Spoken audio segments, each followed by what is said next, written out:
I'd like to start off with a disclaimer. I'm not an expert on these matters. The organisers, not through want of trying, could only find me, so I'm glad for you. I'd like to start off with the importance of the ideological foundations of what's happening in Kurdistan, especially, which I'm going to be concentrating on Rojava. And the ideological foundations are created by the Kurdish leader, Rojava, who you will know has been in solitary confinement for 17 years. And he has a very holistic, total approach. And the Kurdish movement is reaping the benefits of this, although, as you will know, in the long term they may also create disadvantages as well. One of Öcalan's biggest influences in this instance is Mari Bookchin, who was an American anarchist, libertarian socialist, and he founded the theory of critical social theory of social ecology, and it's conceptualized the critique of current social, political, and anti-ecological trends. It espouses a reconstructive, ecological, communitarian, and ethical approach to society. It advocates a reconstructive and transformative outlook on social and environmental issues and promotes a directly democratic confederal politics. As a body of ideas, social ecology envisions a moral economy that moves beyond scarcity and hierarchy toward a world that reharmonizes human communities with the natural world while celebrating diversity, creativity, and freedom. Bookchin, he suggests that all ecological problems, issues arise from social problems and issues. And he says that the systemic issue of hierarchy cannot be resisted by individual actions alone, such as ethical consumerism, but must be addressed in a more ethical thinking and collective activity that is grounded in radical democratic ideals. Now, Öcalan and the Kurdish movement in general have taken this on board, taken this to heart in a very big way. So much so that I would say Öcalan has kind of completely severed ties with a more Marxist-Leninist approach, which can be maybe symbolized with his shift from dialectical materialism to dialectical naturalism, and that was also developed by Bookchin. And it sees society as being driven not by nature's inherent scarcity, but sets up dialectical naturalism as a society which is an organic entity that is much like a tree. And Öcalan has adopted this and retained the organic dialectic, which some people say has taken Öcalan from a more nationalist to a more internationalist perspective. Now, in Rojava especially, the system that is trying to be built up is anti-capitalist, so it's against capitalist industry and capitalist economy, and it's very much against the nation state, which it says is the vessel for these two approaches. So instead, we have an ecological industry, we have a communal social economy, and we have democratic confederalism, which on the ground is supported by autonomous regions. So what PKK or what Öcalan has added to this is he's put at the center of this women's liberation, the center of this paradigm, which Bookchin didn't have, and there are various reasons for that. It's a multicultural structure, and it's seen as important for the creation of participatory economy based on community cooperatives in agriculture, water supply, and the energy sector. Now, as there are proponents of this, there are also people and groups and other Kurdish groups which are against it, and obviously the Syrian state and the Turkish state is not very much in favor of this approach or this system.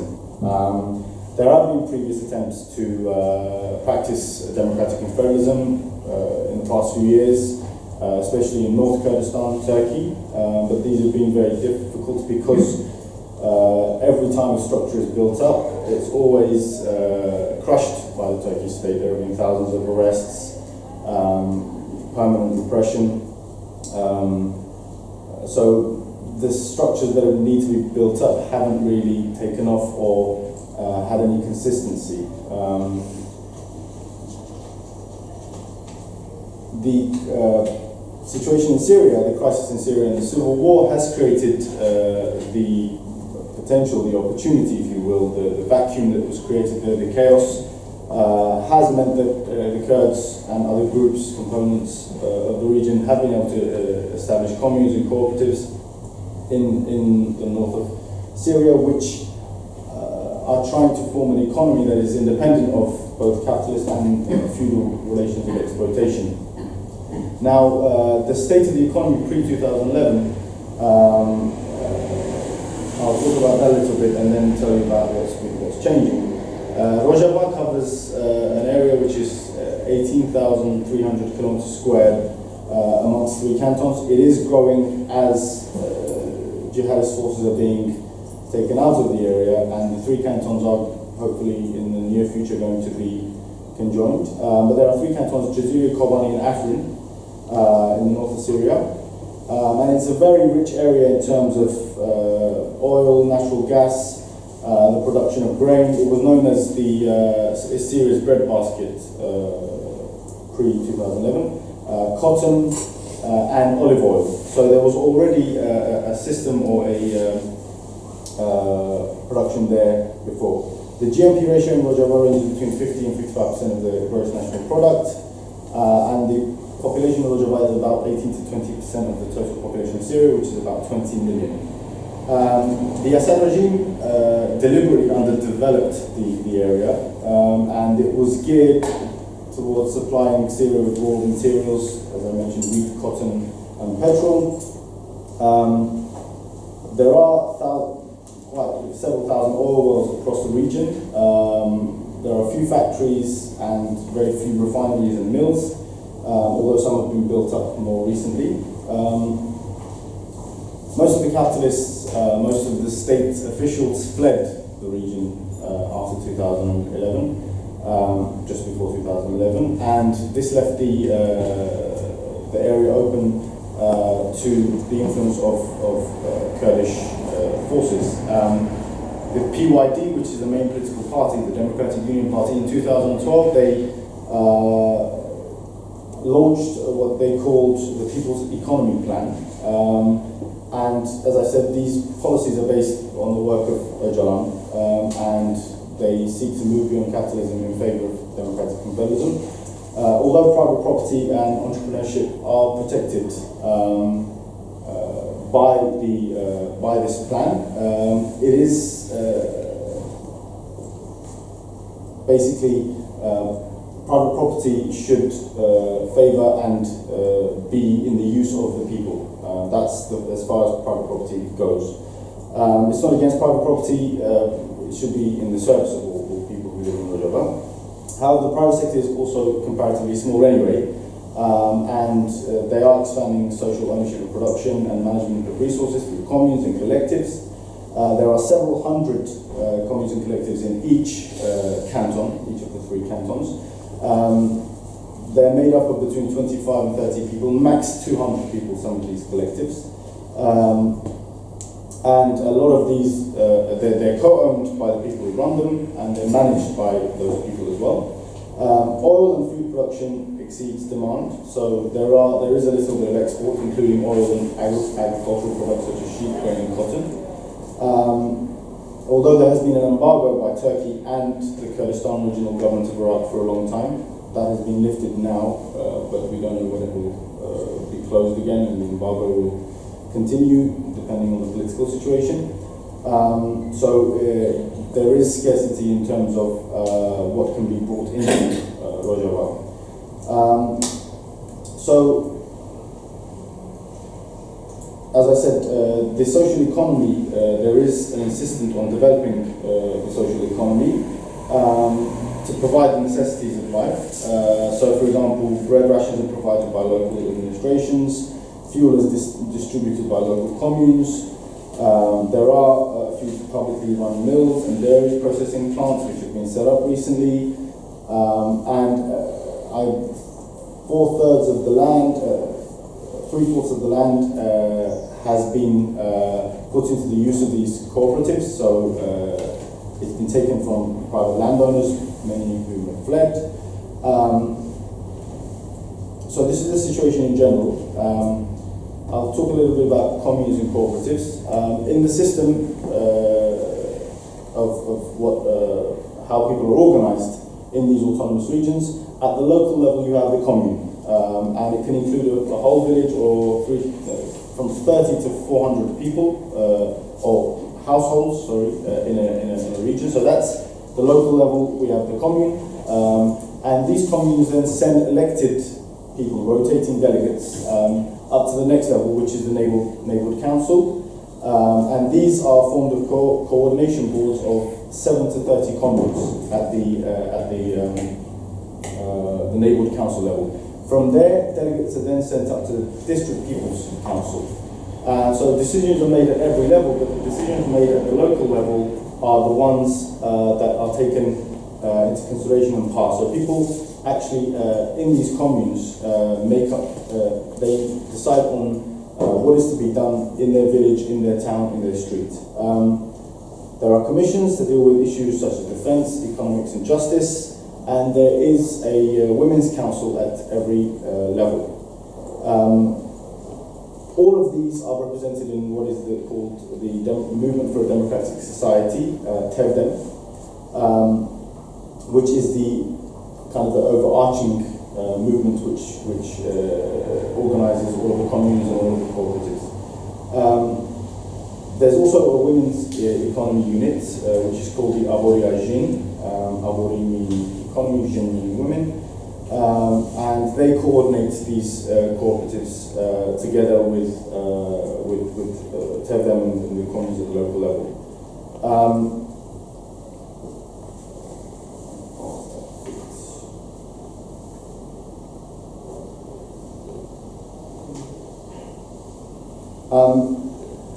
Each of the cantons, obviously, because of the different levels of development, how much the war has affected those areas, and how they were before Rojava was declared, before democratic federalism was declared there, changes how they are set up. So, for example, the Afrin canton, the canton of Afrin, which is in the far western canton in Rojava, was not affected by war as much as, let's say, Kobani and Jazeera was. So in Afrin, there are 50 soap factories, 20 olive oil factories, 250 olive processing plants, 70 factories making construction material, 400 textile workshops, 8 shoe factories, 5 factories producing nylon, 2 mills, 2 hotels. So it's probably the most built up canton in Rojava. They're also working on developing commerce around dairy products, fruits and other foodstuffs. But they're doing this all using communes and cooperatives once again. And it's being done in the villages, so people have direct control over what they produce and how they sell it. A dam was also built there to provide drinking water. They've created a Made in Afrin brand as well. So that alongside all this, they've also forbidden the founding of any more olive factories, because it has come to a point where it is damaging the environment. And they've also forbidden workshops that melt lead as well to protect health. In this area, compared to other areas, there are various civil rights organizations that have been founded. Engineers, agriculturists, and farmers have formed their own unions. So trade unions have been set up. And for the first time, 6 institutes in the area have been set up for health, commerce, agriculture, sports, theatre, and music. As I said, this also fits into the whole project of approaching the matter in a holistic way. Ecology isn't just seen as being something to do with nature or something to do with health, but also affects all the other areas in the system. I'll pass some of this on to go to water. It was mentioned politically and security-wise, the Middle East is one of the most water-scarce regions, with only 1% of the world's renewable fresh water supplies and 5% of the world's population. There are always tensions around water, especially within the competing states, so Iraq, Syria and Turkey, which have considerable Kurdish populations, over the Tigris and Euphrates rivers. In Rojava, the Jazira canton gets its water from the Tigris, and Kobani, which is in the central canton, from the Euphrates. So these two rivers are also very important in building this system. Also natural reservoirs of petrol and gas are also contested in the region. This is why the Islamic State and other jihadist groups first tried to conquer areas around these rivers, and they did. Now they're being pushed back. As was also mentioned, the Turkish regime has cut off a lot of the streams that run from the Mesopotamian basin, which is aimed at trying to limit Rojava's water supply and affect the ecological balance of the region. Again, the river Khabur, which is Rojava's third largest river, is completely dry. And some quarters of Kamışlı, which is Rojava's most populous city in the Jazira canton, sometimes has no water for days. And in the south, the desertification of once arable land is, scientists are saying in the region, is a warning of a historic drought in the Middle East. Despite this, Rojava's land is very fertile, and in the past it has fed a large percent of not just its own area but Syria in general. But it depends on chemical fertilizers, which is also connected to what happens to the water. And at the moment, only 10% of the needed fertilizer is being accessed, basically. So they're only able to harvest 1/3 of the usual crop.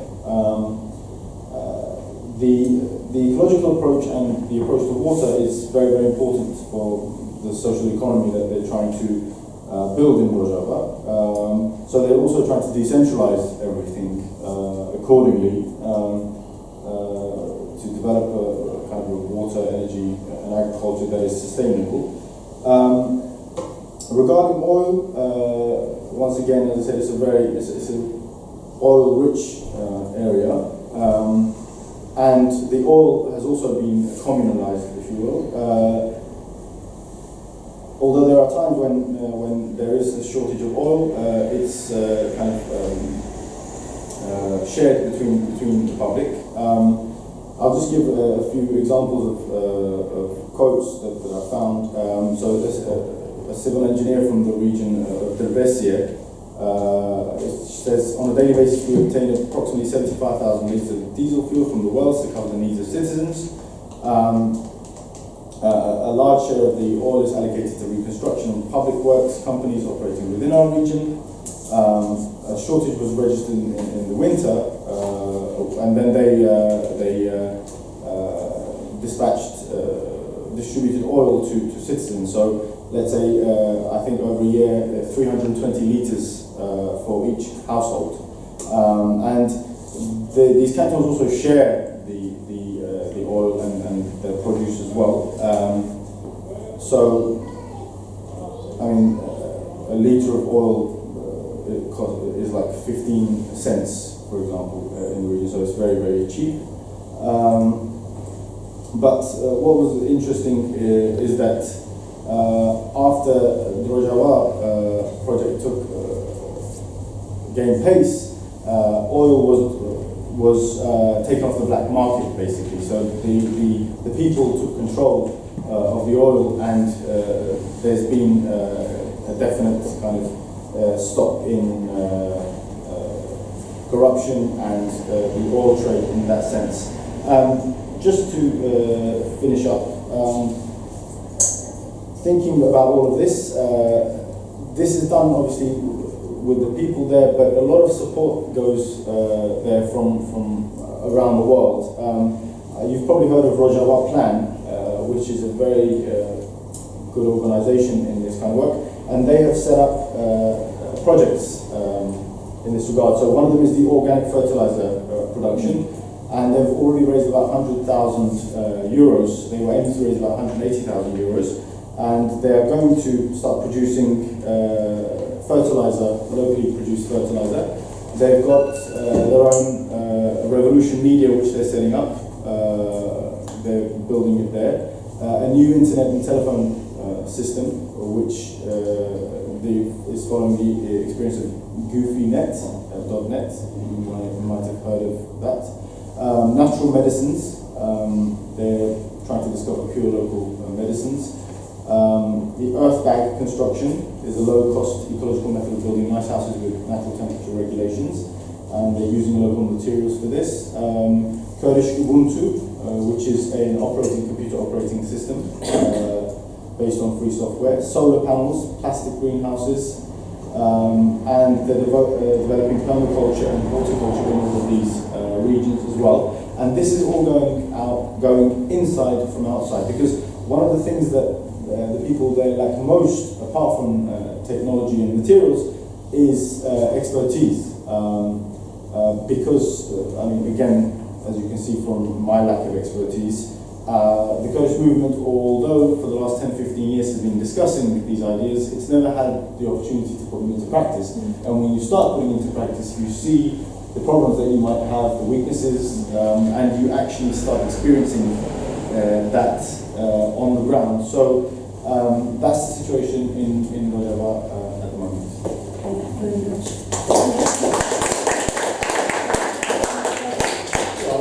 Okay. Yeah, I do have a question here. Questions for the groups? Yeah. Can the environmental problems of the Middle East be effectively addressed in the framework of the existing states? Can you have ecology in one country?